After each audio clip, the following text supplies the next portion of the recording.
2014 ఎన్నికల నాటి నుంచే తెలుగుదేశం పార్టీతో మాకు ఎలాంటి ఫ్రెండ్షిప్ వద్దు, తెలుగుదేశం పార్టీ ఉంటే నష్టం తప్ప లాభం ఉండదు అని చెబుతూ వచ్చిన తెలంగాణ భారతీయ జనతా పార్టీ నాయకులు ఇప్పుడు ఇంకో అడుగు ముందుకేశారు. ఇక పూర్తిగా తెగతెంపులకే సిద్ధమైపోయారు. హైదరాబాద్లో అంత నెగిటివ్ రిజల్ట్ రావడానికి కారణం కూడా తెలుగుదేశం పార్టీతో దోస్తానయ్యే బీజేపీ కూడా చచ్చిపోయింది ఇక్కడ, కాబట్టి ఇమీడియట్గా వదిలించుకోవాలి దాన్ని అని చెబుతూ సాక్షాత్తు కేంద్ర మంత్రిగా ఉన్న దత్తాత్రేయ మాట్లాడిన తీరు, మొన్నటి సమావేశంలో మాట్లాడిన తీరు తెలుగుదేశం వర్గాలను కాస్త ఆగ్రహానికి గురి చేసింది, కాస్త కలవరానికి కూడా గురి చేసింది. బీజేపీ వైఖరి ఏంటో స్పష్టం చేసింది. ఓపెన్గానే బీజేపీ నాయకులు తెలుగుదేశం పార్టీకి నాయకత్వమే లేదు ఇక్కడ, సరైన నాయకుడే లేడు ఇక్కడ, కాబట్టి ఆ పార్టీతో పొత్తు అనేది హాస్యాస్పదం అనే రీతిలో బీజేపీ నాయకులు మాట్లాడుతున్న తీరు ఇక్కడ. అలాగే ఆంధ్రప్రదేశ్లో చూసినట్లయితే నిన్న జరిగిన ఆంధ్రప్రదేశ్లో బీజేపీ పదాధికారుల సమావేశంలో చాలా తీవ్రమైన విమర్శలు చేశారు. సాక్షాత్తు ముఖ్యమంత్రే బీజేపీని బలహీనపరిచే ప్రయత్నం చేస్తున్నారని, కేంద్రం ఎన్ని రకాలుగా సాయం చేసినా చేయలేదంటూ ప్రజలను రెచ్చగొట్టే ప్రయత్నం చేస్తున్నారని, ఇంకో అడుగు ముందుకేసి స్వయంగా ప్రతిపక్షాలను కూడా ముఖ్యమంత్రి రెచ్చగొట్టి కేంద్రానికి వ్యతిరేకంగా పనిచేయించేలాగా ముఖ్యమంత్రి వ్యవహరిస్తున్నారని అనే రీతిలో మాట్లాడుతూ వీలైనంత త్వరగా తెలుగుదేశం పార్టీకి దూరం జరగాలనే మనోభీష్టాన్ని బీజేపీ ఆంధ్రప్రదేశ్ నాయకులు బయటపెట్టిన తీరు ఈ రెండు పార్టీల హనీమూన్కు సంబంధించి ఎలాంటి ఫలితాన్ని ఇవ్వబోతోంది, దీన్ని చంద్రబాబు నాయుడు ఎలా చూడబోతున్నారు, ఆంధ్రప్రదేశ్లో తెలుగుదేశం పార్టీ ఎలా తీసుకుంటుంది, తెలంగాణలో తెలుగుదేశం పార్టీ ఎలా తీసుకుంటుంది అనేది మనం చూస్తున్నాం. నరసింహరావు గారు రాజకీయ సామాజిక విశ్లేషకులు కంటిన్యూ అవుతున్నారు మనతో. అలాగే ప్రేమేందర్ రెడ్డి గారు బీజేపీ తెలంగాణ శాఖ రాష్ట్ర ప్రధాన కార్యదర్శి స్టూడియోలో ఉన్నారు. ఇక రామకోటయ్య గారు బీజేపీ ఆంధ్రప్రదేశ్ శాఖ సీనియర్ నాయకులు, అలాగే రామకృష్ణ ప్రసాద్ గారు తెలుగుదేశం పార్టీ ఏపీ శాఖ సీనియర్ నాయకులు మనకి అక్కడ నుంచి ఒకరు వైజాగ్ నుంచి, ఒకరు విజయవాడ నుంచి లైవ్లో ఉన్నారు. మరి కాసేపట్లో కొత్తకోట దయాకర్ రెడ్డి గారు తెలుగుదేశం పార్టీ తెలంగాణ సీనియర్ నేత అండ్ మాజీ శాసనసభ్యులు కూడా మనకి మరి కాసేపట్లో జాయిన్ అవుతారు. ముందుగా ప్రేమేందర్ రెడ్డి గారు, చచ్చిపోయినట్టేనా తెలుగుదేశం పార్టీ ఇక్కడ? మీరే అన్నదే నా ఎందుకు సార్ అలా నవ్వేరేంటి? నేను అనేది నాయకుడే లేడు, పార్టీ కూడా చనిపోవడం అట్లా ఉండదు, నాయకుడే లేడు అన్నారు కదా. నేను అనేది ఏమన్నాం అనేది కాదు, వాస్తవం ఏమిటి అనేది ఇక్కడ మనం చర్చించుకో. అంటే ఇంకోరి పార్టీ గురించి మేము ఎక్కువ మాట్లాడడం బాగుండదు. భారతీయ జనతా పార్టీ విస్తరించాలని మాట్లాడాలి సార్, మాట్లాడాల్సిందంతా మాట్లాడేసి మాట్లాడడం బాగుండదు అంటే మీరు మాట్లాడారు, మమ్మల్ని మాట్లాడి చెప్పండి. ఇప్పుడు భారతీయ జనతా పార్టీ వాళ్ళ దేశవ్యాప్తంగా విస్తరిస్తున్న పార్టీ, కేంద్రంలో అధికారంలో ఉంది. ఎక్కడెక్కడైతే మాకు గ్యాప్స్ ఉన్నాయో వాటిలలో ఇంకా విస్తరించాలనే ఒక లక్ష్యంతో మేము పనిచేస్తున్నాం. కాబట్టి ఈరోజు చూడండి, ఇప్పుడు బెంగాల్లో ఇవాళ భారతీయ జనతా పార్టీ తక్కువ ఉంది, ఇప్పుడు రాబోయే ఎన్నికల్లో గణనీయమైన యొక్క బలం పెంచుకోబోతున్నాం. అస్సాంలో గతంలో మేము అధికారంలో లేము, ఇవాళ కొత్తగా అధికారంలోకి రాబోతున్నాం. కేరళలో మాకు అకౌంటే లేదు, ఇవాళ అటువంటి చోట కేరళలో కూడా ఒక బలం పెంచుకోబోతున్నాం. తమిళనాడులో అట్లనే ఇవాళ ఆంధ్ర తెలంగాణ ప్రాంతంలో కూడా భారతీయ జనతా పార్టీ విస్తరించవలసిన అవసరం ఉన్నది. ఇవాళ మేము తెలంగాణ కావాలని చెప్పి పోరాటం చేసిన పార్టీ ఇది. గత అనేక రోజుల నుంచి తెలంగాణకు ఒక కట్టుబడి ఉన్న ఒక పార్టీ. తెలంగాణ ఏర్పడ్డ తర్వాత సహజంగా భారతీయ జనతా పార్టీ ఒక ప్రధానమైన పక్షంగా అవతరించవలసిన యొక్క అవసరం ఉంది, ఆ పరిస్థితి ఉంది. కాబట్టి ఎప్పటి నుంచో ఇక్కడ జనసంకాలం నుంచి కూడా భారతీయ జనతా పార్టీకి ఇక్కడ బలం ఉంది. కాబట్టి నాయకులు కానీ, కార్యకర్తలు కానీ, సిద్ధాంతం కానీ, కాబట్టి ఆ స్థితిలో ఇవాళ మేము విస్తరించడం కోసం ప్రయత్నం చేస్తున్నాం. అదే మేము చేస్తున్న పని అంతే, మేము ఇంకెవరికి వ్యతిరేకంగా కాదు. విడిపోవాలనుకున్నా కూడా ఫ్రెండ్లీగా అసలు ఎప్పటి నుంచో ఉంది ఈ చర్చ. తెలుగుదేశం పార్టీకి బీజేపీకి సఖ్యత లేదు, ఓట్ ట్రాన్స్ఫర్ అవ్వడం లేదు, కలిసి పనిచేసేదాంట్లో ఇబ్బందులు వస్తున్నాయని మాట్లాడుకుంటున్న మాట వాస్తవమే కదా. అదేదో ఫ్రెండ్లీగా మనం తెలంగాణలో మనం వద్దులే, మన పొత్తు వర్కౌట్ అవ్వట్లేదు, విడిపోదాం అని చెప్పి చేసుకోవచ్చు. కానీ మాటలు చాలా గట్టిగానే మాట్లాడుకున్నారు. మొన్న ఓపెన్ అయిపోయారు కొంతమంది నాయకులు మీడియాతో మాట్లాడుతూ, ఏముంది ఆ పార్టీకి లీడరే లేడు, ఉన్నాయని కూడా ఇటో పోతారంట, ఇట్లా మాట్లాడారు. సో అంటే అంత ఇదిగా ఎందుకు వెళ్ళారనేది చర్చ వచ్చినప్పుడు సమాధానం మరి మీరేమో చాలా సన్నగా మెత్తగా. నేను అట్లా అనడం లేదు, కానీ ఒక విషయాన్ని అందరికి కూడా ఇవాళ బీజేపీ యొక్క శ్రేణులకు బాధ అనిపించేది ఏంటంటే, ఎంతో అతి కష్టం మీద భారతీయ జనతా పార్టీ టీడీపీ యొక్క సయోధ్యతోని ఇక్కడ ఈ ప్రాంతంలో తెలంగాణ ప్రాంతంలో 20 సీట్లు గెలిచాం. అంటే బీజేపీ ఓట్లు టీడీపీకి, టీడీపీ ఓట్లు బీజేపీకి పడితేనే మనం అన్ని 20 సీట్లు గెలిచాం. ఇంకా కొన్ని సీట్లు దగ్గరకు వచ్చిపోయినాయి. ఇవాళ అలాంటి యొక్క పరిస్థితులలో ఇవాళ టీఆర్ఎస్కి వ్యతిరేకంగా, కాంగ్రెస్కి వ్యతిరేకంగా పడ్డ ఓటు అది. అటువంటి పరిస్థితుల్లో టీడీపీ నుంచి గెలిచిన శాసనసభ్యులందరూ పార్టీ నుంచి వదిలిపెట్టిపోతూ ఉంటే అది భారతీయ జనతా పార్టీ కూడా దెబ్బే. అది భారతీయ జనతా పార్టీ కూడా దెబ్బే. ఎందుకంటే బీజేపీ యొక్క ఓటర్స్ కూడా ఇవాళ ఇప్పుడు మా దగ్గరనే చూడండి, వరంగల్ జిల్లాలో కూడా ఆ విధంగా అతి కష్టం మీద తెలంగాణ మూవ్మెంట్ చాలా ఉన్న చోట కూడా ఇవాళ బీజేపీ టీడీపీ కలిసి నిలబడితే ఫస్ట్ ప్రశ్న అది కదా. మీరు ఒకసారి నవ్వేసరికి నా ఫస్ట్ ప్రశ్నే అది కదా. ఇలా అనుకుంటున్నారా తెలుగుదేశం పార్టీ చచ్చిపోయిందా? ఇక మీరు ఇలా చనిపోవడం ఈజ్ డిఫరెంట్. నేను అనేది ఇలా జరుగుతున్నది అంటే కారణాలు ఏవైనా కావచ్చు, ఆ పార్టీ ఆలోచించుకోవాలి. కమిట్మెంట్ లేదా, లేకపోతే వేరే పవర్ పాలిటిక్సా, ఏం జరుగుతున్నాయి అనేది విషయం వేరు. కానీ ఇక్కడ జరుగుతున్నది కాబట్టి ఇటువంటి ఒక స్థితిలో ఒక జాతీయ రాజకీయ పార్టీగా ఒక బలమైన యొక్క ప్రధానమంత్రి, బలమైన నాయకుడు, బలమైన విధానాలు, అనేక రకాల కొత్త కొత్త సంక్షేమ కార్యక్రమాలు, ఒక అభివృద్ధి నినాదంతో ముందుకు పోతున్న స్థితిలో బీజేపీ విస్తరించడానికి అవకాశం ఉంది. ఆ ప్రయత్నం మేము చేస్తున్నాం. ఆ ప్రయత్నం మేము చేస్తున్నాం. ఇవాళ మీరు విస్తరించవచ్చు, టీడీపీ విస్తరించవచ్చు, కాంగ్రెస్ విస్తరించవచ్చు, టీఆర్ఎస్ ఇంకా విస్తరించవచ్చు, బీజేపీలో ఉన్న 5 ఎమ్మెల్యేలు కూడా తీసేసుకోవచ్చు. అది జరగని పని. అరే ఇవాళ ఏదో పేపర్లో 2 పేర్లు వచ్చాయి, మీరు చూడలేదేమో. ఇప్పుడు అవన్నీ పేర్లు వస్తే మీకు మీరు ఇంత గతంలో నుంచి చూస్తున్నారు. భారతీయ జనతా పార్టీ ఇప్పుడు 40-50 సంవత్సరాలు 60 సంవత్సరాల ఒక పార్టీలో కొనసాగే యొక్క కల్చర్ బీజేపీలోనే ఉంది సార్. రకరకాల చర్చ జరుగుతోంది. ఇవాళ వైసీపీ ఏకంగా పార్టీ అధ్యక్షుడు ఎంపీ శ్రీనివాసరెడ్డి వెళ్ళిపోతాడని ఒక చర్చ జరిగింది నిన్న మొన్న. పార్టీ ఇంటర్నల్ మీటింగ్లోనే నిలదీశారంట ఆయన. సో ఎప్పుడు ఏం జరుగుతుందో తెలియని పరిస్థితుల్లో దయాకర్ రెడ్డి గారు తెలుగుదేశం పార్టీతో పొత్తు విషయంలో, కలిసి పనిచేసే విషయంలో బీజేపీ మొదటి నుంచి కూడా తెలంగాణలో కొద్దిగా ఎందుకో ఇబ్బంది పడుతున్నమాట వాస్తవం. అది మనం ఓపెన్గానే చూసాం. మీరు మళ్ళీ ఎక్కడికక్కడ కూర్చోవడం, మళ్ళీ కాదు కలిసిపోయి ఇట్లా మాట్లాడుకున్నారు. కానీ మొన్న జరిగిన బీజేపీ పదాధికారుల సమావేశంలో ఓపెన్ అయిపోయారు వాళ్ళు. దత్తాత్రేయ గారే టీడీపీతో ఇక వర్కౌట్ కాదు మనకి, అసలు ఆ పార్టీ ఎమ్మెల్యేలు అందరూ వెళ్ళిపోతున్నారు, ఇక అలాంటి వాళ్ళని పెట్టుకొని మనం ఎట్లా ముందుకు వెళ్తాను వారు.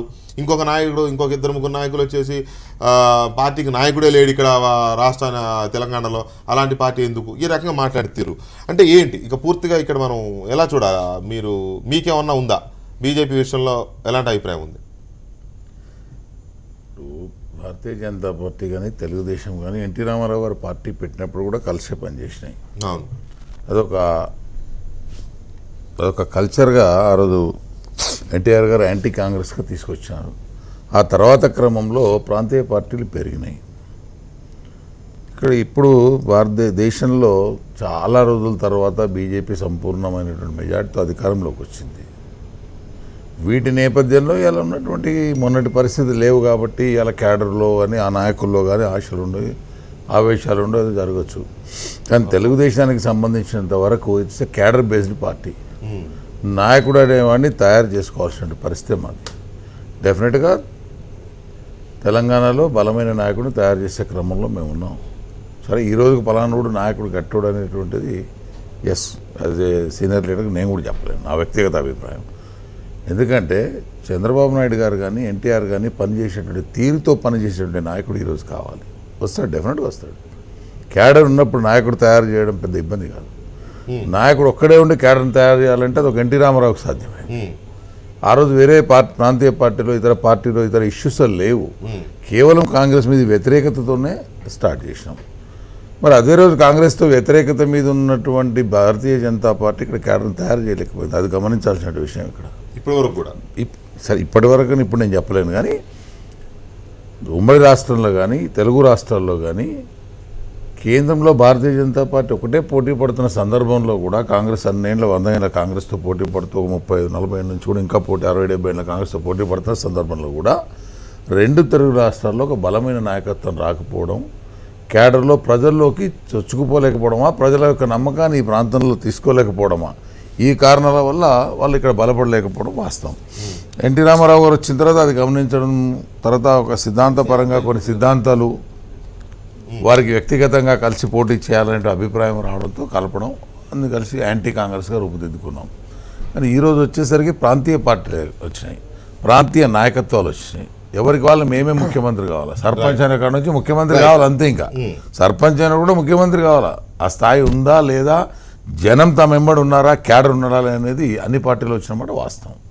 దానివల్ల నాయకుల ఆశలు పేటరీకి పోయి ఎవరికి ఏ నాయకుడు పెట్టినా వాడు తనకు తాను నేను రేపు ముఖ్యమంత్రి అవుతుంది. అది భారతీయ జనతా పార్టీ కావచ్చు, టీఆర్ఎస్ కావచ్చు, కాంగ్రెస్. టీఆర్ఎస్ అంటే మొన్న వచ్చి ఒక నాయకత్వం ఉద్యమంతో వచ్చింది, ఒక ఉద్యమంతో వచ్చింది. తెలుగుదేశంలో కావచ్చు అది పెరిగిపోవడం అనేది జరిగింది. దానికంటే ముఖ్యంగా ప్రజలు మమేకం కావాలనేటువంటి ఆలోచన రావాలా. ఈరోజు ఉన్నటువంటి పరిస్థితులు ఇది ఒక కొత్త పరిస్థితి. తెలంగాణ రాష్ట్రం ఏర్పడిన తర్వాత ఈ డివిజన్ వచ్చిన తర్వాత ఒక కొత్త పరిస్థితి. అవతల ఉన్నటువంటి నాయకత్వం కూడా పని కంటే కూడా పని ఉన్నట్లు చూపించేటువంటి ప్రయత్నం, దాన్ని ఉద్యమ రూపంలో చేసుకున్నట్టు దాన్ని ఇప్పటికీ అదే సెంటిమెంట్ని రౌజ్ చేయాలనే ప్రయత్నం వాళ్ళు చేయడం సహజం. మాకు వచ్చేసరికి మాకు ముఖ్యం ఇయ్యాలైనా రేపైనా ఎల్లుండైనా మా నాయకుడు చంద్రబాబు నాయుడు గారు, ఎన్టీఆర్ తర్వాత దాంట్లో ఏం అనుమానం లేదు. రెండు రాష్ట్రాల పార్టీ మాదైపోయింది. భారతీయ జనతా పార్టీ ఏమో దేశ రాజకీయాలు అది నేషనల్ పార్టీ అయిపోయింది. మేము ఇప్పుడు నేషనల్ పార్టీగా అనుకుని ఒక 2 రాష్ట్రాల్లో అయితే కాలు ఉన్నాం. మేము ఈ 2 రాష్ట్రాల్లో బలపడిన విషయంలో తెలంగాణ సెంటిమెంట్ని మీరు దెబ్బ కొట్టే ప్రయత్నం జరిగింది. అదే సెంటిమెంట్ మీదనే ఏ రాజకీయ పార్టీనైనా తీసుకోండి, అదే పెట్టి ఆంధ్ర పార్టీ నాయకత్వం. నేను అదే చెప్పింది, నేను అదే చెప్పింది. రానివ్వండి, వాళ్ళ కంక్లూజన్ కోసం ఇబ్బంది ఏం లేదు. ఎందుకంటే ఎవరి ఇబ్బందులు వాళ్ళకు ఉంటాయి రాజకీయ పార్టీల్లో. ఉదాహరణకు నన్నే తీసుకుందాం. ఇక్కడ భారతీయ జనతా పార్టీ సీనియర్ నాయకుడు ఉన్నాడు. మరి ఓట్లు ఒకరి వల్ల ఒక ఇద్దరు నష్టపోయినట్టు. ఫ్రాంక్గా చెప్పాలంటే వ్యక్తిగతంగా నా అభిప్రాయం, ఇండిపెండెంట్ ఎవరి వాళ్ళకు పోటీ చేస్తే డెఫినెట్గా ఇద్దరికి సీట్లు పెరిగేవి. ఆ తర్వాత రాష్ట్రం కోసమో దేశం కోసమో చెప్పింది నా వ్యక్తిగత అభిప్రాయం చెప్తాను. నా వ్యక్తిగత అభిప్రాయం. కానీ పార్టీకి వచ్చేసరికి పార్టీ దేశ రాష్ట్ర ప్రయోజనాలు, పార్టీల ప్రయోజనాలు పెద్దలు మాట్లాడుకునేవి వేరే ఉంటాయి. ఆ ఇబ్బంది 2 పార్టీలకు ఉంటుంది. ఏ 2 పార్టీలు కలిసినా ఉంటుంది. ఇక్కడ మాకు వచ్చేసరికి జరిగేది అదే.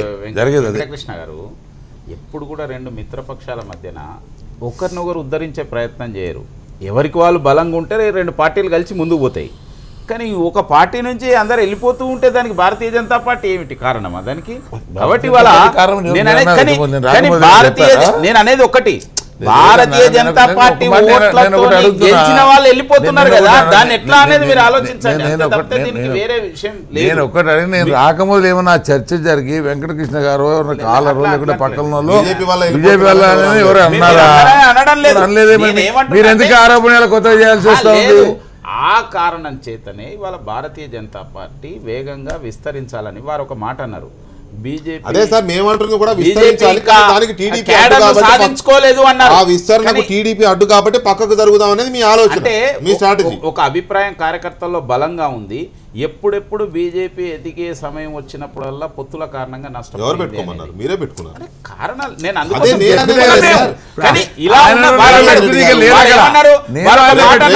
వారొక మాట అన్నారు, బీజేపీ క్యాడర్ను పెంచుకోలేకపోతుంది అన్నారు. మేము 98లో ఇక్కడ 2 అక్కడ 2 4 సీట్లు గెలిచి మేము 20% పైగా ఓట్లు గెలిచిన పర్సెంటేజ్ వచ్చిన సందర్భంలో మళ్ళీ పొత్తు కారణంగా మేము దెబ్బతి. కానీ పెంచుకోలేకపోయిన అనేది కరెక్ట్ కాదు. రామకృష్ణ గారు, తెలంగాణలో ఏ రకమైన చర్చ జరిగింది? పొత్తు లేకపోయినప్పుడు వచ్చిన సీట్లన్నీ, పొత్తుతో వచ్చిన సీట్లన్నీ లెక్కేసుకో. తెలంగాణలో ఏ తెలుగుదేశానికి లెక్కేయండి, బీజేపీకి లెక్కేయండి.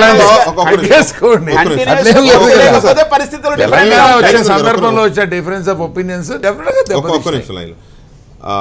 తెలంగాణలో ఏ రకమైన చర్చ జరిగిందో మొన్న ఎలా జరుగుతుందని ఎదురు చూసాం. నిన్న సేమ్ ఇంచుమించు అదే చర్చ జరిగింది ఆంధ్రప్రదేశ్లో కూడా. అందరూ ఇంచుమించు ఇంక్లూడింగ్ హరిబాబు గారు ప్రెసిడెంట్ కూడా అదే మాట మాట్లాడారు. మనం కార్యకర్తలోకి వెళ్ళిపోవాలి, మనం కేంద్రం ఎంత చేసినా కూడా ఈ ప్రభుత్వం చేయలేదని చెప్తోంది, నష్టం జరుగుతుంది, పదవులు ఇవ్వడం లేదు, చాలా రకాల మాటలు వచ్చాయి. అసలు సోము వీర్రాజు గారు అయితే ఒక అడుగు ముందుకేసి 90% పనులు కాంగ్రెస్ హయాంలోనే జరిగాయి, పోలవరం పనులు ఇప్పుడు 3% జరిగాయి ఈ ప్రభుత్వం వచ్చిన తర్వాత అని చెప్పి ఒక మాట అనేశారు. ఇట్లా చాలా ఎన్ని వేల కోట్లు ఇస్తే ఇవన్నీ ఎక్కడ పోయినాయి, ఇవన్నీ ఎక్కడో వాడేసుకున్నారు, సిమెంట్ రోడ్డు వేసుకుని చంద్రన్న బాట అని చెప్పుకుంటున్నారు, ఇట్లాంటి మాట్లాడారు. సో ఈ మాటలన్నీ విని ఆ మాటల పరమార్థం కనుక చూస్తే అక్కడ కూడా మెల్లమెల్లగా దూరం జరగాలనేది బలపడుతుంది, ఎప్పటి నుంచో ఉంది, అదే బలపడుతుంది. లేదు వాస్తవం సార్, అది బలపడుతుంది మాటలు చూస్తే. వినేవాళ్ళకి ఎవరికైనా అలాగే అనిపిస్తుంది. లేదు ఆయన అడగ, మీకు అనుమానం ఉంటే ఆయనకంటే ముందు నసూరా గారిని అడగమంటే అడుగుతాను నేను. ఏది ఇదే మాట మీరు ఒకవేళ మీకు ఏమన్నా క్రియేటెడ్ అని అనిపిస్తే ఒకవేళ. రైట్ రామకృష్ణ గారు, ఏపీ బీజేపీ లీడర్ల ఒపీనియన్ మీరు ఎలా తీసుకుంటున్నారు? నమస్తే సార్, కృష్ణ గారు, అక్కడ ఉన్న వారందరికీ. సార్, ఇప్పుడు దీనిలో వ్యక్తిగా ఒకసారి ఇలాగే వీర్రాజు గారికి సంబంధించి ప్రధానంగా మా పేరు చెప్పి అన్నారు కాబట్టి చెప్తున్నా. వారు మాట్లాడినటువంటి గతంలో కూడా ఇటువంటి వ్యాఖ్యలు చేసినటువంటి సందర్భంలో చాలా స్పష్టంగా వాళ్ళ అధిష్టానమే చెప్పడం జరిగింది. ఎవరు వ్యక్తిగత అభిప్రాయాలకు లేదు, పార్టీ నిర్ణయానికి కట్టుబడి ఉండాలి అని చెప్పని. ఈరోజు స్థానికంగా రాజకీయాల్లో ఉన్నటువంటి సందర్భాల్లో చాలా రకాలైనటువంటి పొత్తులకు సంబంధించి కానివ్వండి, ఇతర అంశాలకు సంబంధించి కానివ్వండి, రకరకాలైనటువంటి అభిప్రాయాలు, భిన్నాభిప్రాయాలు వస్తూ ఉంటాయి. ఉదాహరణకి ఈరోజు మేము కొన్ని సందర్భాల్లో మేము పార్టీలోకి కొంతమంది వ్యక్తుల్ని తీసుకుంటున్నటువంటి సందర్భంలో కొన్ని అభిప్రాయాలు అక్కడ కూడా వ్యక్తీకరించడం జరుగుతుంది. కానీ ఏదైనప్పటికీ అంతిమంగా పార్టీ నిర్ణయానికి కట్టుబడి ఉంటాము అనేది వాస్తవం, పార్టీల అంతర్గతంగా. అదేవిధంగా ఆ విషయాలు ఏమైనా మనసులో మాకు సంబంధించిన అంశాలు ఏవైనా ఉంటే వాటిని మా అధినేతతో కానీ మా యువ నాయకుడితో కానీ చర్చించి పరిష్కరించుకునేదానికి ప్రయత్నం చేస్తాం. అదేవిధంగా భారతీయ జనతా పార్టీ మిత్రపక్షం ఏదైనా కానివ్వండి, ఈరోజు మిత్రపక్షంగా ఉన్నటువంటి పక్షం వారికి ఏమైనా అనుమానాలు కానీ ఈ పొత్తుల పట్ల ఏమైనా వారికి భిన్నాభిప్రాయాలు కానీ ఉంటే వాళ్ళు చర్చించుకోవడానికి ఒక అధిష్టానం అనేది ఉంటుంది, వాళ్ళకు నాయకత్వం ఉంటుంది. ఈరోజు ఒకవేళ కార్యవర్గంలోనే మాట్లాడారు, ఈ విషయాలన్నీ కూడా వాళ్ళ అంతర్గత సమావేశాల్లోనే మాట్లాడారు, పత్రికల్లో కాదు అని అనుకుంటే అది వాళ్ళ అంతర్గతంగా చాలా విషయాలు చర్చించుకునేటువంటి క్రమంలో ఇది కూడా ఒకళ్ళిద్దరు అభిప్రాయాలు వ్యక్తీకరించి ఉండొచ్చు. అది మాత్రం అంటే నేను అనేది అంటే అంతర్గతంగా వాళ్ళు ఈ వ్యూహం అయితే ఎలా ఉంటుంది, లేదా ఆ వ్యూహం అయితే ఎలా ఉంటుంది, ఇలా చేస్తే ఎలా ఉంటుంది అని కనుక వాళ్ళు ఆలోచించుకుంటే సరే, అంతర్గతమైనటువంటి విషయం వాళ్ళు ఎలా మాట్లాడుకోనండి, దాన్ని మేము విభేదించాల్సిన అవసరం లేదు, ఆమోదించాల్సిన అవసరం లేదు. బహిరంగంగా మాట్లాడినటువంటి అంశాలు ఏవైతే ఉంటే వాటిని వారి అధిష్టానమే ఖచ్చితంగా ఒక మిత్రపక్షంగా రాష్ట్రానికి కేంద్రం సహకరించడం లేదని ఉద్దేశపూర్వకంగానే టీడీపీ దుష్ప్రచారం చేస్తోంది. దీన్ని తిప్పికొట్టకపోతే దీన్ని తిప్పికొట్టకపోతే బీజేపీ శ్రేణుల్లో అపోహలు ఏర్పడే ప్రమాదం ఉంది. బీజేపీ మీదకు విపక్షాలను ఎగదోసేలా సీఎం చంద్రబాబు వ్యవహరిస్తున్నారు. ఇవి అక్కడ వచ్చిన మాటలు. మిత్రపక్షాలను కేంద్రం మీదకి ఎగదోస్తున్నది చంద్రబాబు నాయుడు అని బీజేపీ అనుమానిస్తోంది. అదే ఇప్పుడు దీనిలో దీనిలో చెప్పేది ఇందాక అదే సార్. ఇప్పుడు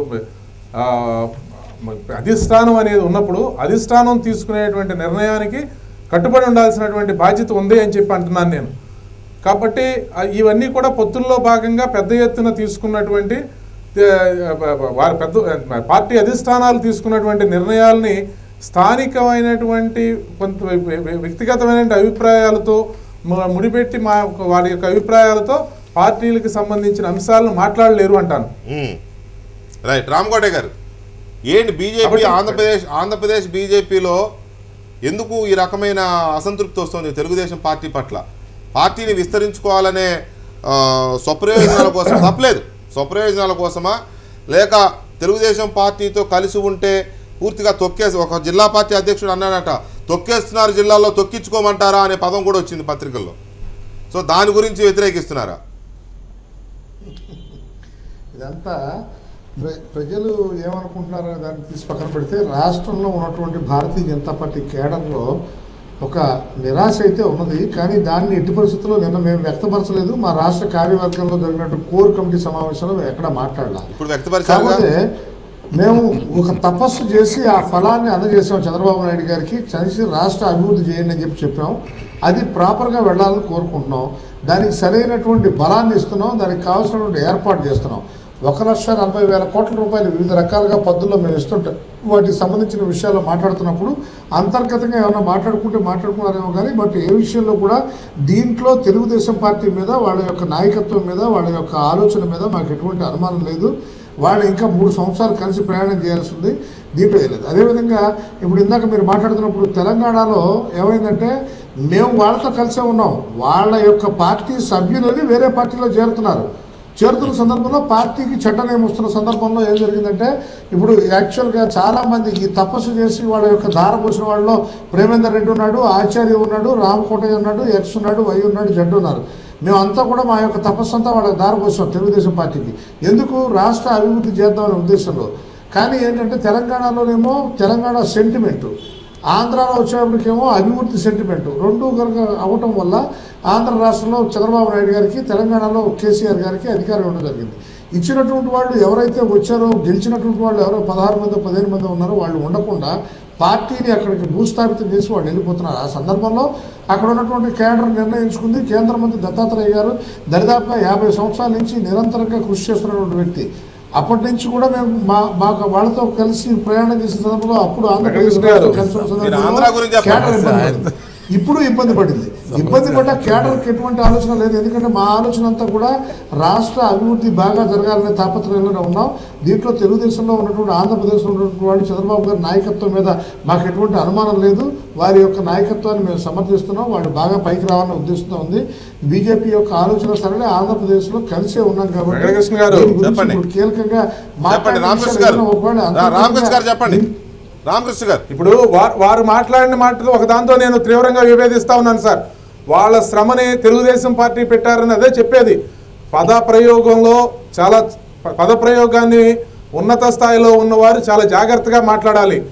పార్టీకి సంబంధించి మీ మిత్రపక్షంగా తీసుకున్నటువంటి నిర్ణయానికి సంబంధించి మాత్రమే ఆ పార్టీ అధిష్టానం పార్టీ యొక్క నిర్ణయం మేరకే వాళ్ళు పనిచేశారు. కానీ మేము దారపోసాము, ఎలా చేసాము అనేది అటువంటి పదాలు అందుకనే చెప్పేది. మనం మిత్రపక్షంలో మాట్లాడేటువంటి పదాలు చాలా సున్నితంగా ఉండాల్సిన అవసరం ఉంది. రాంకోటయ్య గారు, మాకు దారపోయటం కాదు, మేము మీకు దారపోయటం కాదు. ఇది మిత్రపక్షం పొత్తులో ధర్మంగా చేసినటువంటి పని. కాబట్టి అది పొత్తులో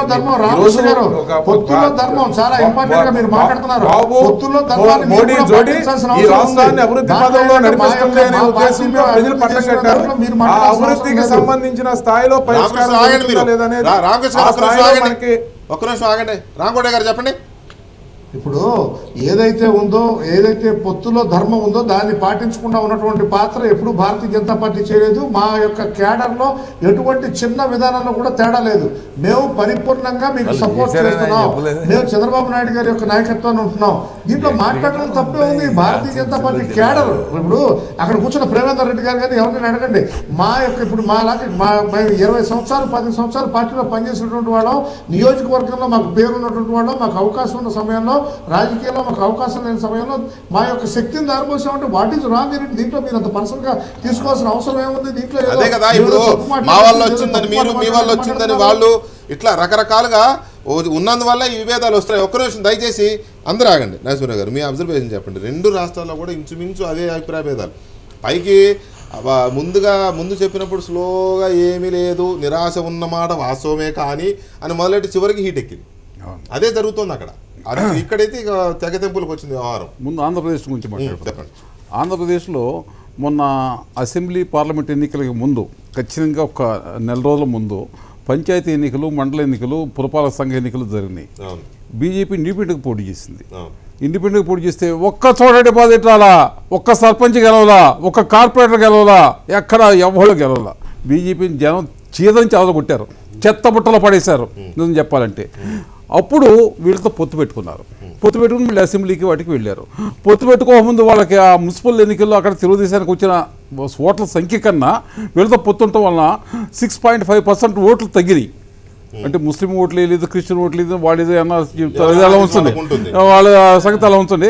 6 ఉండండి, మీరు మాట్లాడండి, మీరు తర్వాత మాట్లాడండి మీరు. ఇంకా అక్కడ ఒక చోట ఎక్కడ డిపాజిట్ ఎక్కడ గెలిచారు చెప్పండి. మీరు మీకు తెలుసా? నెల రోజుల క్రితం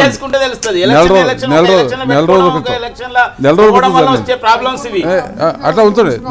నెల రోజుల క్రితం జరిగిన ఎన్నికలు పద్ధతిలో ఆ రోజు విధానంలో ఆ రోజు విధానం ప్రకారం వచ్చినటువంటి ఓట్లు మీరు 6.5% ఓట్లు విధానం మాట్లాడకండి. నరేంద్ర మోడీ గారి గాలిలో ఉండండి. మీరు మాట్లాడండి, నేను చెప్పేది వినిపించుకోండి. ఓవరాల్ గా రామకోటయ్య గారు, ఇక్కడ మనం ఏం చేసిన డెమోక్రసీలో ఓట్లే కొలబద్ద నెంబర్ గేమ్.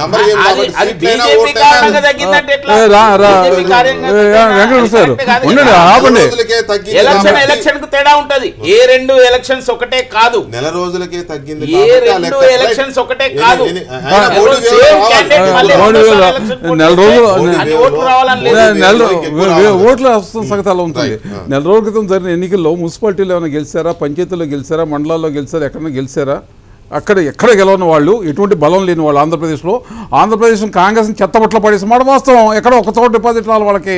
కాంగ్రెస్ ఎంత ఎమ్మెల్యేలకి మొత్తం 170 సీట్లు వాళ్ళకి ఎక్కడ డిపాజిట్ రాలి. ఒక బొత్స సత్యాన్ని. సరే, ఒకటి నరసింహారావు గారు దయచేసి ఏమనుకోవద్దు, నేను ఒక్కటే మీరు చాలా విశ్లేషకులు. ఇది ఇప్పుడు బీజేపీకి ఓటింగ్ పర్సంటేజ్ లేదు, మరి వై సానుభూతితోని బీజేపీతో పొత్తు పెట్టుకున్నారా టీడీపీ?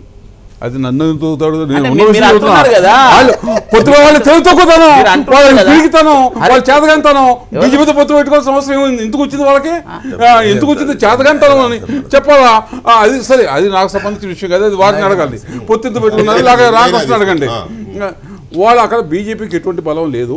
బీజేపీ పట్ల ఏ హేతు ఉంది? ఆంధ్రప్రదేశ్ సంబంధించినంత వరకు వ్యతిరేకత ఉంది, చాలా తీవ్రమైన వ్యతిరేకత ఉంది. పైగా నాయకులుగా చెప్పుకునే వాళ్ళు వ్యక్తిగతంగా వాళ్ళు మంచి వాళ్ళు అయ్యి ఉండొచ్చు, వాళ్ళు గౌరవప్రదమైన వ్యక్తులు అయ్యి ఉండొచ్చు, కానీ పచ్చబద్ధాలు చెబుతున్నారు, బ్లాక్మెయిల్ చేస్తున్నారు. 1,44,000 కోట్లు ఇచ్చారు. ఇప్పుడు ఈయన కూడా చెప్పారు 1,44,000 కోట్లు కేంద్రం ఇచ్చిందా? కేంద్రం 1,40,000 కోట్లు లెక్క చెప్పానండి.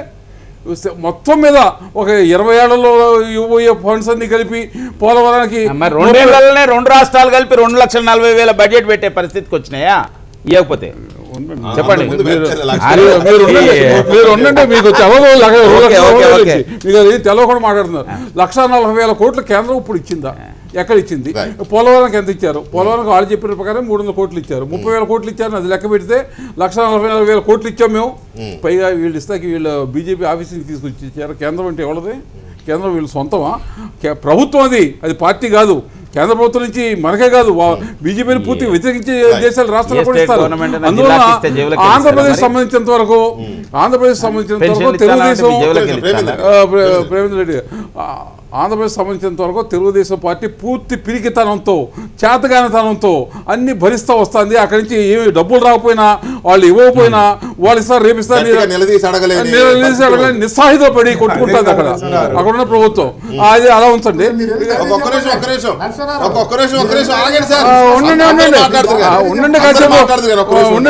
ఉండండి, మీరు మాట్లాడే అవకాశం వచ్చినప్పుడు మాట్లాడండి. ఇక తెలంగాణ సంబంధించి తెలుగుదేశంకి వాళ్ళ నాయకత్వం లేదు, అందరూ అటు వెళ్ళిపోయారు. ఇది 2 విషయాలు నాకు గుర్తు చేస్తుంది. మన పక్కన ఉన్న రాష్ట్రమే తమిళనాడు. ఇక్కడికి కేరళ కింద నుంచి పైదాకా బేస్ ఉందన్న మాట, ప్రతి కాన్స్టిట్యున్సీలో కూడా ఒక బేస్ ఉందన్న మాట వాస్తవం తెలుగుదేశానికి. ఎందుకంటే అన్ని కాన్స్టిట్యున్సీలు అంతకుముందు వాళ్ళు గెలిచినాయే, దాదాపు ఎక్కువ కాన్స్టిట్యున్సీలు గెలిచినాయే. అంతకుముందు ఎమ్మెల్యేలు ఒక 5 ఏళ్ల క్రితం 10 ఏళ్ల క్రితం వాళ్ళ ఒకసారి మీకు తమిళనాడు ఎన్నికలు చూస్తే మన పక్క రాష్ట్రం ఒక కరుణానిధి గెలిచాడు, మిగతా ఎవరు గెలవలేదు. కరుణానిధి గెలిస్తే కరుణానిధి ఒక్కడే గెలిచాడు. గెలిస్తే ఆ పార్టీ వాళ్ళంతా కూడా ఆవిడలో చేరిపోయారు. మళ్ళీ నెక్స్ట్ ఎలక్షన్ వచ్చేసరికి ఈవిడ పెద్ద మెజార్టీతో గెలిచాడు ఇతను. తర్వాత మొన్న ఏమైంది, మొన్న 2009లో అసలు ఆవిడ ఎక్కడ ఉందో కనపడలా. ఆవిడ 4.5 ఏళ్ళు అసలు ప్రెస్ కాన్ఫరెన్స్ పెట్టలే, ఎక్కడ కనపడకపోతే మధ్యలో విజయకాంత్ ఒకటి వచ్చాడు, నేను పార్టీ పెడతాను, ఎత్తుకో ఆవిడ ఖాళీ అయిపోయింది కదా అని పార్టీ పెడతాను, వీడిని చెత్తపొట్ల పడేశారు. మళ్ళీ ఆవిడ గెలిపించారు, ఆవిడ ప్రమాణం గెలిపించారు. అందువల్ల వాళ్ళకి బలం ఉందా లేదా, వాళ్ళు గెలిచారా లేదని కాదు, కానీ కింద నుంచి పైదాకా బలం ఉన్న పార్టీ తెలుగుదేశం ఒకటి. ఇక్కడ తెలంగాణలో బీజేపీకి అన్ని చోట్ల బలం లేదు, కొద్ది పాకెట్స్లో మాత్రమే బలం ఉంది తప్ప అన్ని చోట్ల వాళ్ళకి బలం ఉన్న సందర్భం లేదు. అంతకుముందు వాళ్ళు సొంతంగా గెలిచారు కదా, ఎన్ని సీట్లు గెలిచారు? అంతకుముందు తెలుగుదేశం పార్టీ ఎన్ని సీట్లు గెలిచింది అంటే వాళ్ళు కొంత వీళ్ళ బలహీనం అయ్యి ఉండొచ్చు, వాళ్ళు బలహీనం అయ్యి ఉండొచ్చు, ఒక పెద్ద సెంటిమెంట్లో కొట్టుకుపోతున్నారు. అది ఎంతో కాలం ఉండదు. మనోభావాలన్నీ ఎప్పుడు స్థిరంగా ఉండవు, శాస్త్రంగా ఉండవు. ప్రేమేంద్ర రెడ్డి గారు, తెలంగాణలో తెలుగుదేశం పార్టీ వెంకటకృష్ణ గారు చెప్పండి. రామగౌడ గారు చెప్పండి.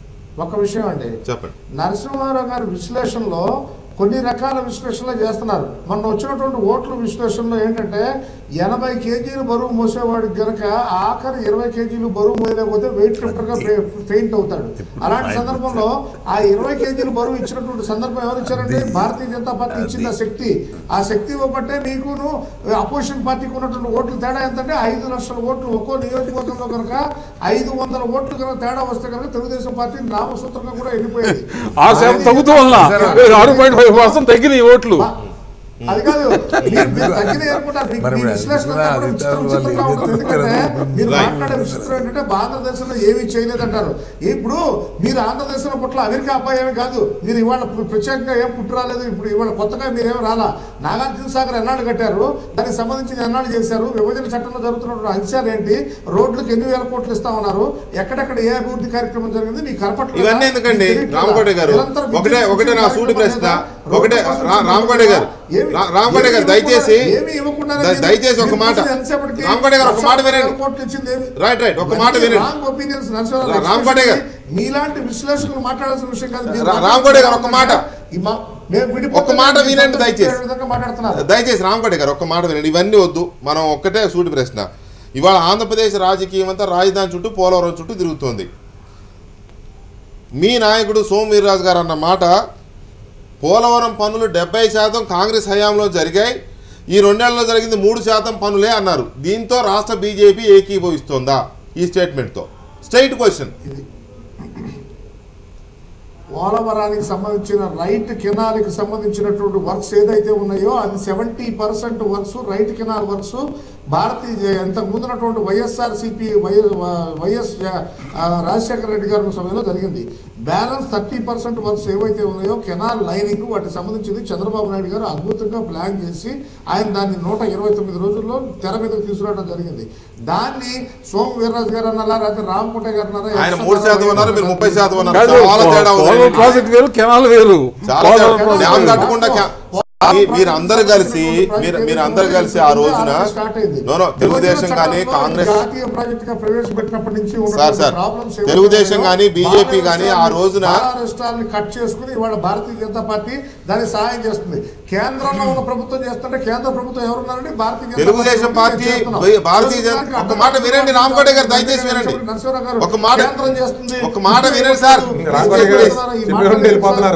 మీరు దయచేసి నా మాట వినండి సార్. కొంచెం మమ్మల్ని మాట్లాడేమంటారు రామకోట గారు. ఆ రోజున తెలుగుదేశం పార్టీ భారతీయ జనతా పార్టీ కలిసి ఏం ప్రచారం చేశాయి? కాలువలు తవ్వారు, డ్యామ్ కట్టలేదు, కాలువలు తవ్వారు, డ్యామ్ కట్టలేదు, దోచేశారని మాట్లాడారు. ఇప్పుడేమో రాజశేఖర రెడ్డి 70% పనులు ఆయనే చేశాడు, 3% చంద్రబాబు నాయుడు చేశాడనేమో మీ నాయకుడు అంటారు. లేదు మీరు అంటున్నారు 30 అని. సోమవీరాజు గారు 3% అని చెప్పి మాట్లాడారు. సోమవీరాజు గారు రైట్, ఒక్క నిమిషం ఆగండి. ఇప్పుడు చెప్పండి. 2 రాష్ట్రాల్లో ఇప్పుడు మీరు అన్నదానికి ఒక పాయింట్. వీర్రాజు గారు మాట్లాడినా ఎవరు మాట్లాడినా ఇది ఎప్పటి నుంచి మాట్లాడుతున్నారు? కాంగ్రెస్ లో ఉన్న పురంధరేశ్వర్ ఇక్కడికి వచ్చిన తర్వాత, కావూరు సాంబశివరావు కాంగ్రెస్ లో ఉన్న కావూరు సాంబశివరావు వచ్చిన తర్వాత, అదే వయసు కన్నా లక్ష్మీనారాయణ గారు వచ్చిన తర్వాత మాత్రమే మాట్లాడుతున్నారు. ఒరిజినల్ బీజేపీ నాయకులు కాదు ఇది మాట్లాడేది. కాబట్టి వీళ్ళు అక్కడ తిన్న వాళ్ళే ఇక్కడ వచ్చినారు. ఆ ప్రాబ్లం ఉంది అక్కడ. కాబట్టి కొంత టైం పడుతుంది వీళ్ళంతా వీళ్ళ గురించి వాళ్ళకి అర్థం కావడానికి. ఒక పద్ధతి ప్రకారమైనటువంటి బీజేపీ నాయకత్వాలు ఇటువంటి వాళ్ళు వచ్చి జాయిన్ అయినప్పుడు వీళ్ళ స్వార్థాలు కలిసినప్పుడు కొంత ఇబ్బందికర వాతావరణం ఏర్పడినట్టు అక్కడ కనపడతా ఉంది. Subject to correction.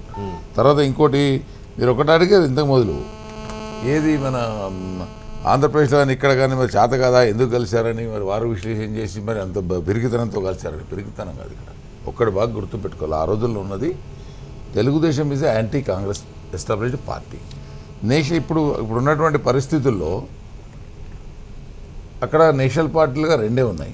రెండిట్లో ఏదో ఒక దాంతో కలవాల్సిన బాధ్యత మంది. ఒకటి ఇక్కడనేమో తెలంగాణ సెంటిమెంట్, ఇంతకుముందు రామకోట గారు చెప్పినట్టు తెలంగాణ సెంటిమెంట్తో ఇక్కడ పరిపాలించింది మొన్నటిదాకా చంద్రబాబు నాయుడు కానీ, తెలుగుదేశం వచ్చిన తర్వాత ఎన్టీఆర్ కానీ చంద్రబాబు నాయుడు వాళ్ళిద్దరి చేతుల్లోనే ఉంది. కాబట్టి వాళ్ళని ఆంధ్ర వాళ్ళగా ఒక ముద్ర వేసేసి సక్సెస్ఫుల్గా బయటకు పడడానికి ప్రయత్నం చేసినమాట వాస్తవం.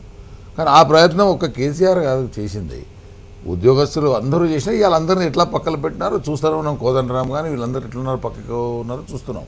సరే, ఆయన తన యొక్క రాజకీయ ప్రయోజనాలు తాను నెరవేర్చుకున్నారు. సో ఆ సెంటిమెంట్ రౌజ్ చేయగలిగినటువంటి దాంట్లో ముఖ్యుడు కాబట్టి ఆయనకు ఆ నాయకత్వం వచ్చింది, చేస్తాడులే అనేటువంటి నమ్మకంతో మొన్న ఇవ్వడం జరిగింది.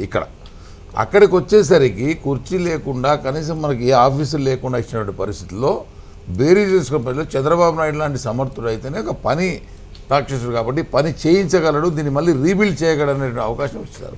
ఇచ్చినప్పుడు ఎవరితో కలవాలి? కాంగ్రెస్ అయితే కలవలేని పరిస్థితి. బీజేపీతో గతంలో ఉంది, ఇప్పుడు ఉంది. బీజేపీ మొన్న కూడా విభజనప్పుడు కూడా బ్యాలెన్స్ గా సపోర్ట్ చేసే సందర్భంలో ఖచ్చితంగా దానికోసమే ఉభయ కుశలోపరిగా కలిసినాం.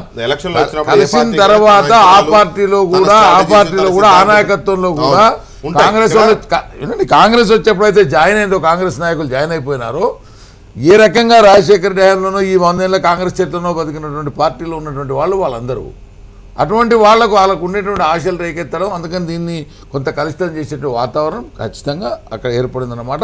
బీజేపీ నాయకులు కూడా అంతర్గతంగా సరే, అదేమో ఒక పార్ట్.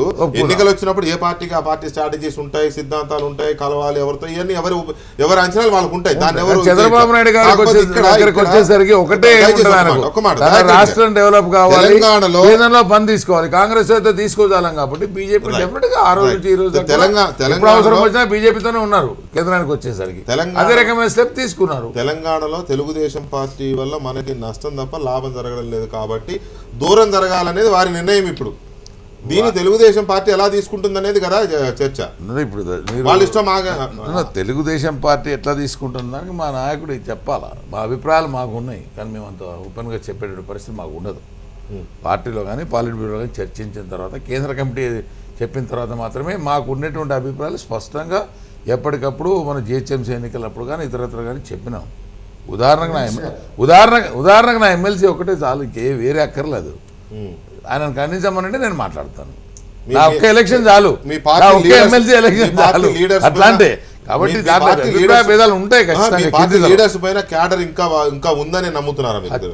క్యాడరు ప్రజలు తెలుగుదేశం మెంబర్ లేడు అని ఎవరన్నా అంటే ఏ నాయకుడు, ఏ పార్టీ నాయకుడు అన్నా ఆత్మహత్య సదృశ్యమే తప్ప వేరు కాదు.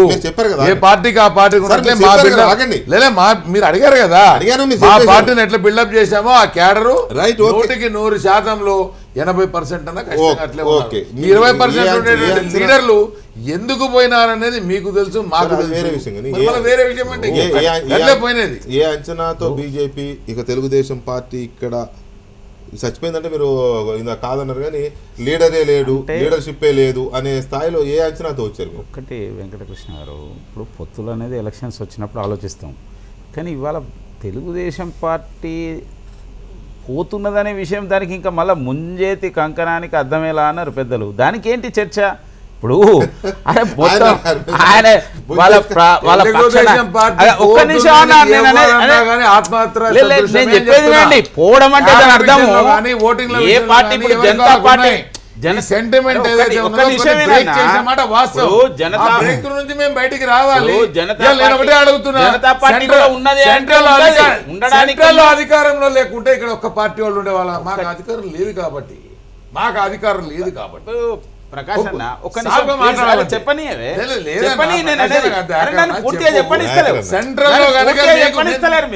అర్థం చేసుకుంటారు. సెంట్రల్ లో కనుక పార్టీ అధికారంలో లేకుండా మీకు ఎవరు మిగులుతుంది అనేది మీకు మాట్లాడుతున్నారు. తెలుగుదేశానికి మిగిలింది సీట్లు ఓట్లతో సంబంధం లేదు. భారతీయ జనతా పార్టీ 2 సీట్లు ఉన్ననాడు కూడా ఉంది. 1984 ఖచ్చితంగా క్యాడర్ ఉంటది, ఉండే తీరుతుంది అని చెప్తున్నా నేను. అధికారంలోకి వస్తామని చెప్పలేదు, రామని నేను చెప్పడం లేదు. ఇప్పుడు ఎవరికైనా తెలుగుదేశం పార్టీకి భారతీయ జనతా పార్టీకి కొన్ని విషయాల్లో మౌలికమైన తేడాలు ఉన్నాయి. 2 కాంగ్రెస్ వ్యతిరేక పార్టీలు, 2 అనేక సార్లు కలిసినాం, కలవని సందర్భాలు కూడా చాలా ఉన్నాయి. కాబట్టి ఇవాళ నేను అనేది వారు అట్లా తీసుకోవద్దు. నేను అనేది ఏంటంటే ఒకటే విషయం, ఒక ప్రాంతీయ పార్టీ 2 రాష్ట్రాల్లో ఇంతవరకు అధికారంలో ఎక్కడ లేదు దేశంలో. నేను అనేది కాబట్టి మీరు దీన్ని అర్థం చేసుకొని తెలంగాణలో భారతీయ జనతా పార్టీని ప్రధాన పార్టీగా అంగీకరించి బీజేపీతో వస్తే మీకు లాభం, మాకు లాభం జరిగేది. కానీ మీ యొక్క అంచనాలు తప్పు వలన మీరు వ్యవహరించడం కారణంగా అది మీకే కాదు మాకు దెబ్బ తగిలింది. ఎందుకు మొన్న ఏం జరిగింది జిహెచ్ఎంసీ ఎలక్షన్లో? మొన్నటి పోయిన ఎన్నికల్లో మిమ్మల్ని 15 మందిని గెలిపిస్తే అందరు వెళ్ళిపోతున్నారు కాబట్టి ఇవాళ గెలిపిస్తే లాభం, కార్పొరేటర్లు మళ్ళీ వెళ్ళిపోతారు. అందుకోసమే ప్రజలు ఆ విధంగా ఆలోచించిళ్ళు. అందుకోసం ఇవాళ జరుగుతున్న యొక్క చర్చ మీరు ఆలోచించండి. నేను చెప్పేది అది. మీరు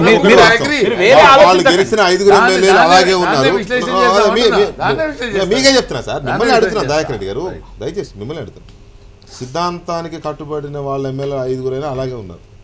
మీ వాళ్ళు ఎంతమంది గెలిచారో ఎంతమంది ఉన్నారో ఇప్పుడు తెలుసు మీకు. సో ఆ వీక్నెస్ అనేది కనపడతా ఉంది పార్టీలో. బ్రీఫ్గా టైం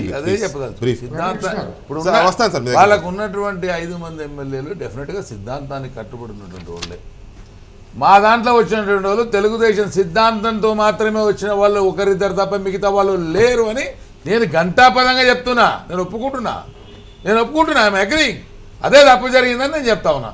వారొక మాట ఏమన్నారు, మీరు మీకు పార్టీ లేదు కాబట్టి బీజేపీతో వెంబడి వచ్చింటే అన్నారు. మరి ఇప్పటిదాకా వచ్చింది ఏంది? మీతోనే వచ్చినాం, అలా రావడం మీరు కాదు. మాతో అరే వచ్చినారు. మీరు- అంటే మీ అభిప్రాయం ఏంది? మొన్న GHMC తెలంగాణ వాళ్ళు వదిలేయండి, ఆంధ్ర ఎవరైనా పెట్టుకోండి అనేది అదే కదా, డైరెక్ట్ ఆ చెప్తారు అభిప్రాయం. కదా. జరగని పని అది, డైరెక్ట్ చెప్తారు జరగని పని కదా, అది. ఏ ప్రాంతీయ పార్టీ జరగని రెండు పని. రాష్ట్రాల్లో లేదంటే వాళ్ళ అక్కడ కన్ఫైన్ వాళ్ళ అయిపోయి ఇది కేడర్ వదిలేయండి. ఒప్పుకోదు. డైరెక్ట్ వాళ్ళు చెప్తున్నారు. వాళ్ళ కేడర్ మా రైట్, కేడర్ రైట్, ఒప్పుకోదు దీంట్లో. రైట్, రామ్కోటి గారు. అర్థమైందా మీకు? రైట్, రామ్కోటి గారు. ఆ ప్రెజర్ కానీ, వాళ్ళ బిల్డప్ పాయింట్- కానీ వాళ్ళ ఎందుకు పాయింట్ చేస్తున్నారు అర్థమైంది. అది? వాళ్ళ మీకు పాయింట్ ఇంకొక- అర్థమైంది. మీకు ఇంకొక రామ్ ఉదాహరణ రామ్కోటి చెప్తా. గారు. చెప్పలేండి, మీకు ఇంకొక నా ఉదాహరణ ఆధారం చెప్తా. పెట్టుకోండి, ఇక్కడ మీకు ఇంకొక పెట్టుకోవద్దు. ఉదాహరణ చెప్తా. జరగదు మీకు ఇంకొక అంటున్నాను. ఉదాహరణ చెప్తా. ఒకటే ఒకటే ఉదాహరణ. ఉదాహరణ, ఒకటే ఉదాహరణ.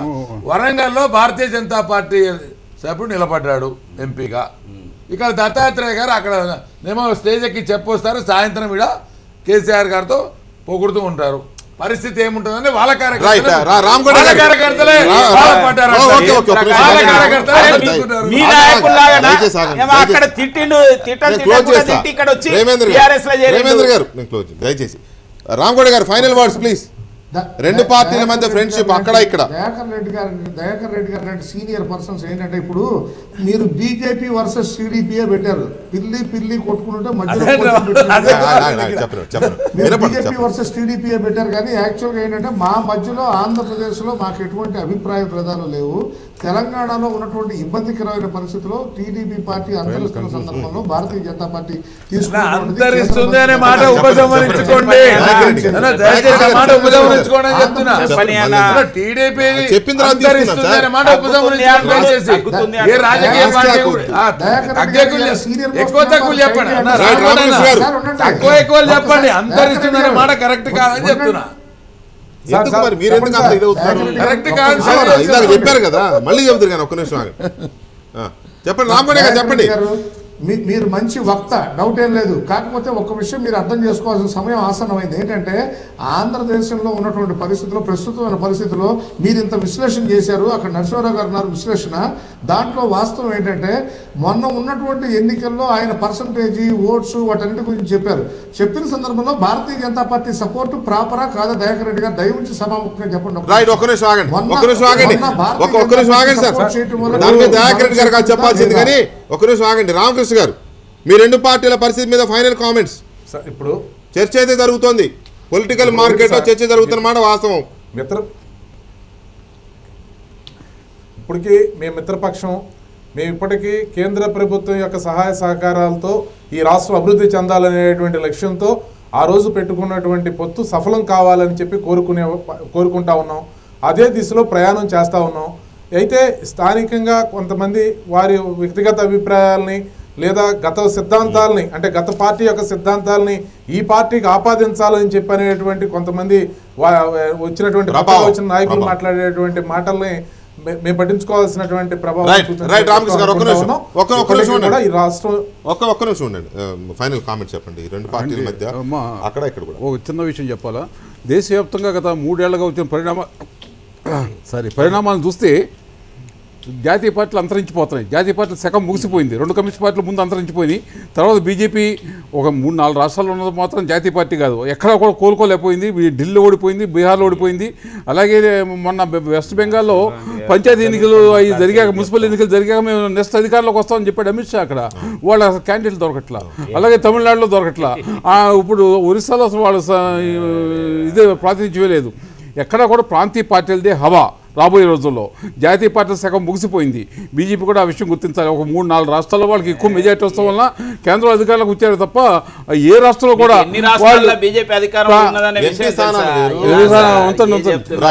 ఇప్పుడు ప్రాంతీయ పార్టీలతో పోటీ పడి గెలిచిన సందర్భం ఒక్కరు కూడా లేదు.